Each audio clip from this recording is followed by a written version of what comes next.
why does it matter so much for someone to be able to create a space that supports them? I think it's being aware that you need to set some limits on how much you have and where it is. So you just don't have stress in your life that you're not aware of. Because Mm. having disorder and piles here and there, it can just really wear on you and you just want to be free of it. So it's really good to set the intention to get some order in your life. And I love to teach people how to get that order. I have people that help, they move 2 or 3 times after that. They don't need me because I taught them along the way. I'm not the person you were talking about, but Yeah, I'm almost that person. And even like Dave would joke with me, Tracy, if you bring another mug home, one has to go. yeah, And I'm like, really. but I have a whole story behind each mug I buy, right? Right. And so I think I need them all, but I realized, some of them I don't. Yeah. And so, but I still do have a little bit of a mug fetish, I admit.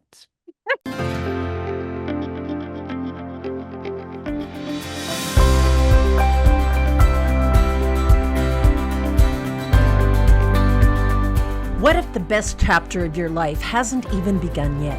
What lies within you is the power to live brighter, bolder, and truer than ever before. So welcome to Vivatude, where caregiving, connections, and career come into balance, and where your vitality, vision, and voice shines through. Because the revolution isn't out there, it's already within you. Welcome to Vivatude. All right. Welcome, Vivatude listeners. I'm so excited to be here. I am your host, Tracy Cromwell, and I am your host for everything to do with physical and environmental wellness. And because of that, I have brought on an amazing woman, an amazing friend of mine I've known for a long time, Lisa Hawkinson, and she has helped me in so many ways in terms of my environment and how I live. And the environment and where we live is so impactful to our health, our mental health, the way we feel physically. I know for me, if it's a little bit too cluttered or I can't figure out what to do with something, I get some anxiety and things like that. And so I wanted to bring Lisa on because she's an expert, 25 some years That's right. doing this, 25 right? years. Yes. Yes, and she has worked with so many people to help them to make their environment what they hope it to be. And then now I'm gonna let her explain now what she's doing now as she's at this stage of life and her focus on the environment and how she can help other people like me and like you, our listeners. So she comes from a carer background as well. She has been a carer. And so, with that, she has the amazing ability to help anyone that's a carer, um, anybody that's lost a spouse, how to kindly get your environment to a place that is supporting you. So, welcome, Elisa. I'm so happy to Oh, have thank you you, here. Tracy. I'm so glad to be with you today. Thank you very much for the invite. Absolutely. So tell us about our listeners about, kind of what you've been doing with this and how you're helping people, how you were helping people in the past and what you're doing now. It's been a very interesting journey. When I first started out, I helped moms of multiples and single moms, and then I helped older women, and now I'm helping people basically 60 plus. I didn't plan that; it's just the way it's turned out, and I've enjoyed it so much. I've gone on to want to. I've let the business part go, but personally, I am helping widows to really get some order in their life so they can have a really peaceful life with less stress. Yeah, exactly. And like we were talking about, you helped me years ago before I was a widow. And then I called you back into my life because I needed more help with my space. And I didn't know how to handle the space.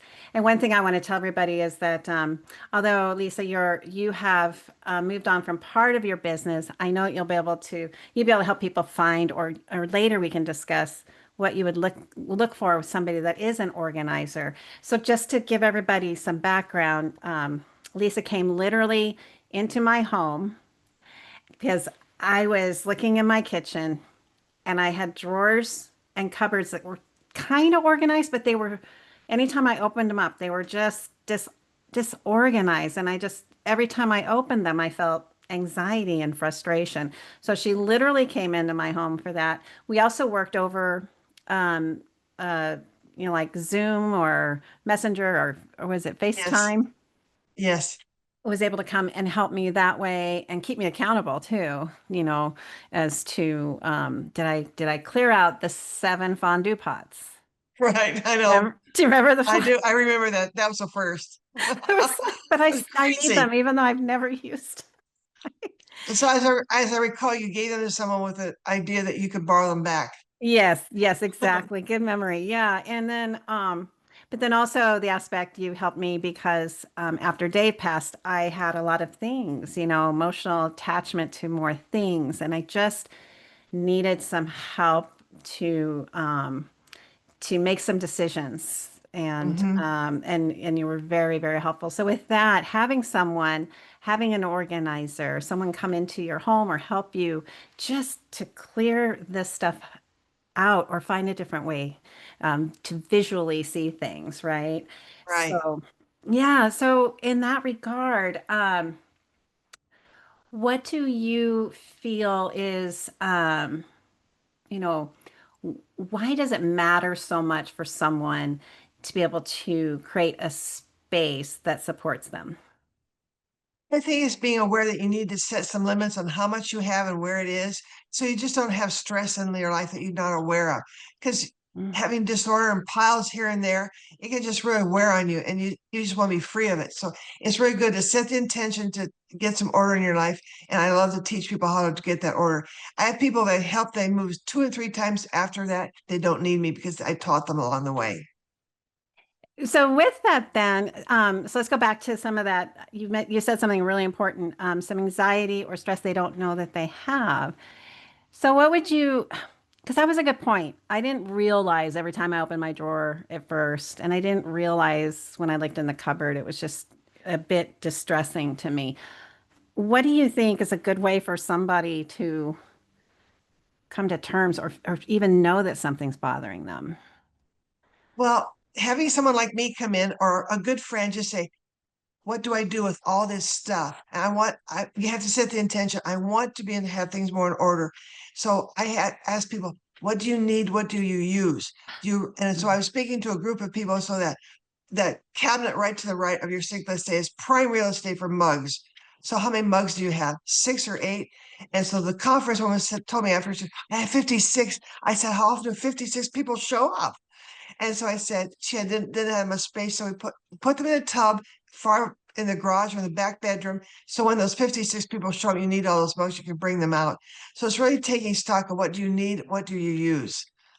And so Right. I was working with a woman in her 80s recently. She has all the glasses she's ever had in her life, and she won't let them go. And she can't use them now because that prescription doesn't work. So you have to say, I don't need that anymore. I need to Mm. let it go. So I can't shove people into that. I don't tell them what they have to do. I just say, it'd be better off if you would let go of that. Right. And I And like what you said. What do I need or what need was it? and use. What do I Use. need and Need, use? yes. And so for an office space, that top right drawer, if you have that drawer with the center drawer and 3 drawers on the right, the top drawer is prime real estate. What do you need to get to every day that's there? I am in with 200 ballpoint pens and 10 years of check registers. I mean, you got to really be aware of what you've done to yourself. So I kind of help people clean their glasses to see, have a new look.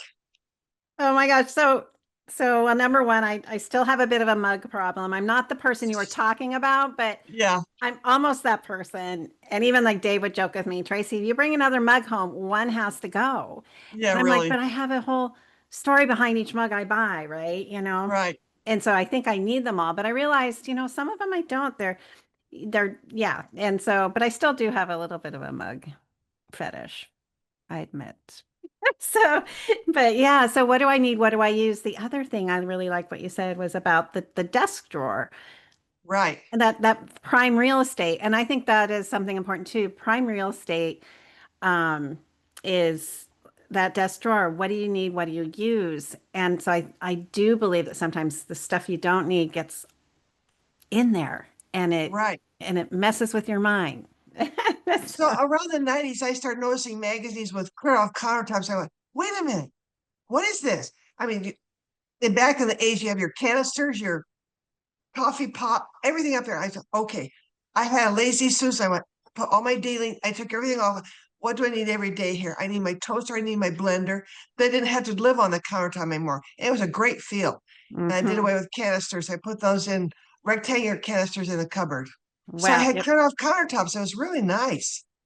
and I do want to point to you from experience of what you taught me too. You told me to get some Lazy Susans. Right. I ordered them and I have them because I have a pretty small closet that has my stackable washer and dryer in them. And so and then these very tight little shelves. Well, my cleaning products are now on a little Lazy Susan, and up Nice. above my laundry stuff's on up there, and my vitamins Yes. are on a Lazy Susan, and it's been amazing, amazing It and really is. helpful. And so they have 25-inch Lazy Susans, and they really work well with a corner, you know, because you can bring things to the front. You don't have to unload shelves. And so Yeah. that a 17-inch in the refrigerator is really nice because you make the shelf really tight. What do you want to get to before it gets hairy and green? And so your sour cream or whatever you want to put up there. And Yeah. it makes it really handy and quick to retrieve. Right. And again, just coming back to why it's so important for us to think about things this way, is that those little things can cause anxiety and cause our Right. us to, and we don't really even realize how significant they are. And I know it was hard for me to have you come into my home. I was very judgmental of myself. And it was something like, again, I had asked for help. And as a carer, I think too, and what type of personality I'm, it was very hard to ask for help. But I can attest that it was one of the best things I'd ever done is to welcome an organizer into my And you home. also told me, you said you wanted your place to look like a cottage, not because you moved into a lakeside home And it's condo small. and small, and you brought a lot of things with you that didn't really have a cottage, more like a bordel thing. And so Yes, we changed that out. That we was did. fun. We did. All righty. Okay, everyone, we are going to break for a moment and we will be right back with Elisa Hawkinson, and she's helping us to create spaces that create peacefulness and anxiety-free environments. So we'll be right back. And thanks for listening to Vivatude. 4 hosts, 1 each week. We help you revivatude your next chapter because purpose, passion, and prosperity isn't out there. They're already within you. Brighter, bolder, truer. Vivatude.